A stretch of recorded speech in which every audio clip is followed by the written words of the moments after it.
Soon it will be up to voters to decide who they want running Congress in the new year. Well, we see a huge opportunity to win a historic majority. Just 5 seats wins the Republicans' majority. But if we pick up 35 seats, that will be the largest majority since the Great Depression. Congresswoman Elise Stefanik is the House Republican Conference Chair from the great state of New York. We are seeing poll after poll, but also hearing it on the ground, both myself and candidates across the country.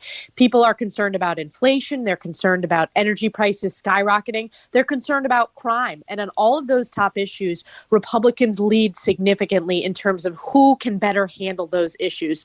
So the momentum is on our side. And you see Democrats, including the Biden White House, really in free fall, not having a message, trying to attack the American people, attack President Trump, when the reality is this is a referendum on unified Democrat single-party rule. But what are we telling our candidates? Take nothing for granted. We need to earn this majority, take back the House, win the Senate, and really save the economy and save America. I'm excited because candidates, if you just look at the Northeast, Mike, we have an opportunity to win back the majority in New York alone, let alone all the seats that are in play in the Northeast. That's striking, with New York being a traditional blue state. Of course, winning back the majority requires strong candidates, and so that's been a big focus. Candidate recruitment, I know, as the highest profile Republican woman in the House, obviously getting strong women candidates has been big to you. Talk about that, would you? Absolutely. So I have been proud to spearhead and lead the effort to elect more Republican women. And if you look back to 2010, every seat that Republicans flipped, it was either a woman, a minority, or a veteran candidate. We have the most diverse groups of recruited candidates this cycle than ever before in the history of the Republican Party.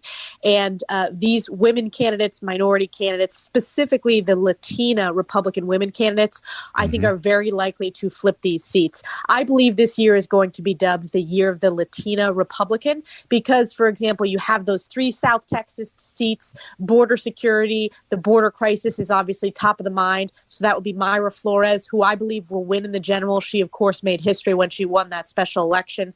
Cassie Garcia, as well as Monica de la Cruz. But you also have Lori Chavez-DeRemer, who is on pace to pick up a seat in Oregon. So there's huge opportunity to expand the party, and it's the most diverse class of candidates ever. I believe it will be the most diverse Republican incoming freshman class ever.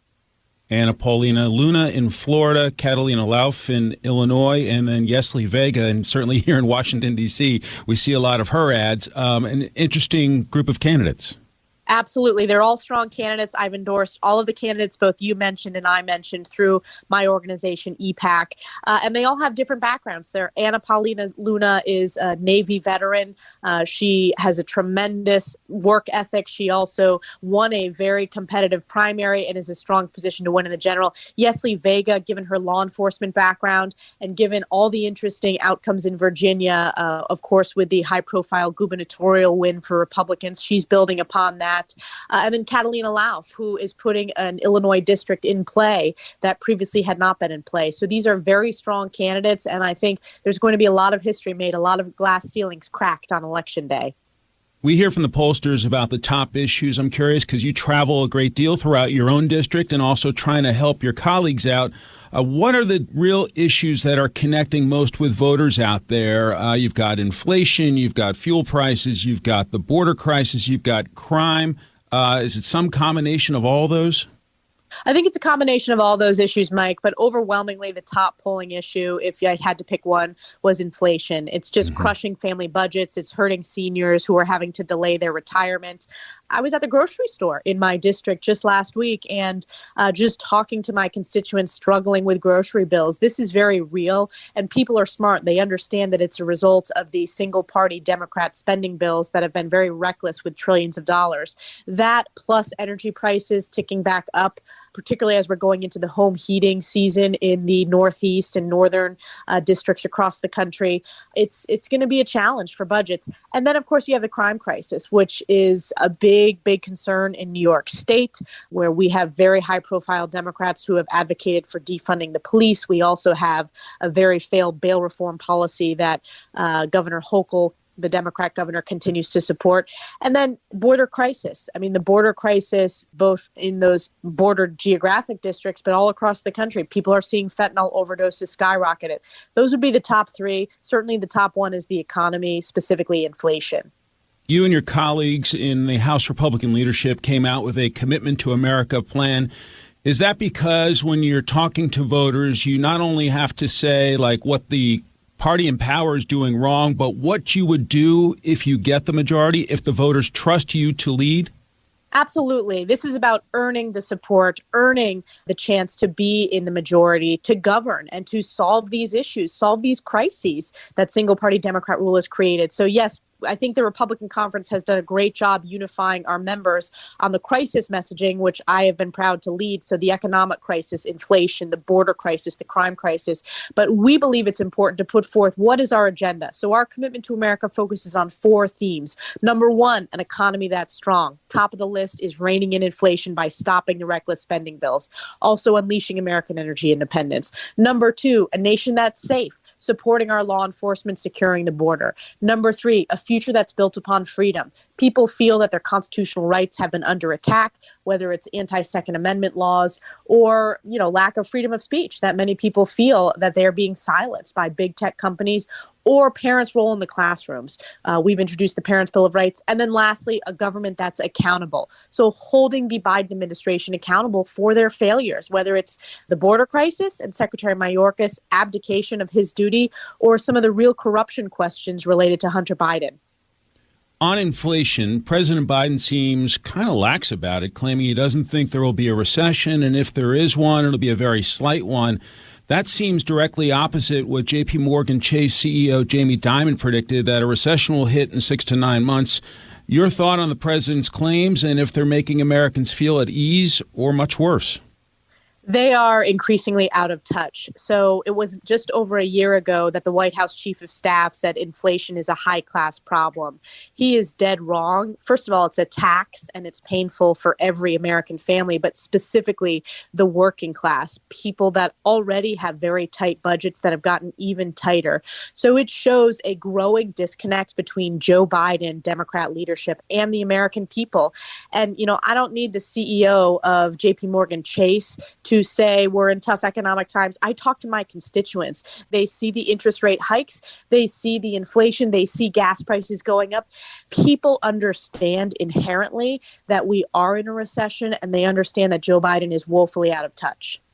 If things go your way November 8th and you get the gavel back for the speaker and also the gavels back for all the committee chairs, what are some key areas of oversight that you plan to lay out in the new Congress? Well, I personally have a long list in my district of New York specific oversight issues, but broadly definitely focused on the border crisis and holding Secretary Mayorkas and Joe Biden accountable for the absolute failure to secure the southern border. In addition, the politicization of the Department of Justice and FBI, going after parents and designating them as domestic terrorists, where the White House is up to their eyeballs in their justification for that. They worked with the National School Boards Association to solicit the letter, which they used as a justification to target those parents. And then at a local level in New York, the nursing home scandal, where Governor Cuomo is responsible for the deaths of over 15,000 vulnerable seniors because he didn't abide by the CMS rules. So there are very specific New York and local oversight issues that I'm focused on. But of course, the Republicans as a whole, the border, big tech is also an important priority for us, making sure that we have oversight and are addressing that. Also oversight increasingly of the Fed. The Fed has gotten this economic crisis totally wrong. Democrats have not held their feet to the fire. House Republicans will. What about Hunter Biden? Obviously, there's been a lot of reporting on Hunter Biden raising tremendous amount of money from foreign entities and the whole Biden Inc. thing. It's not just Hunter, it's the president's brother, Jim. What could we expect from a House-led Republican majority in terms of oversight of the Biden business dealings overseas? There's going to be significant oversight. I have been one of the leaders in terms of holding Joe Biden accountable for what I believe are criminal acts by his family and for what I believe are the family profiting off of the fact that Joe Biden was the sitting vice president and is now the sitting president of the United States.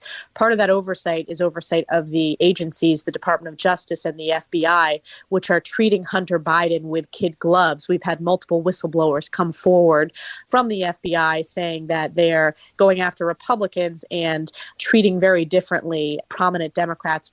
But when we're in the majority, we have that subpoena power that we don't have when we're in the minority. So it will be a big part of our oversight focus because the American people, they deserve answers.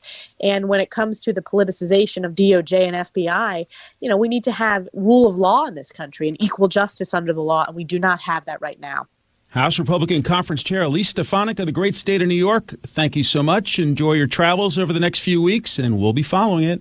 Thank you, Mike.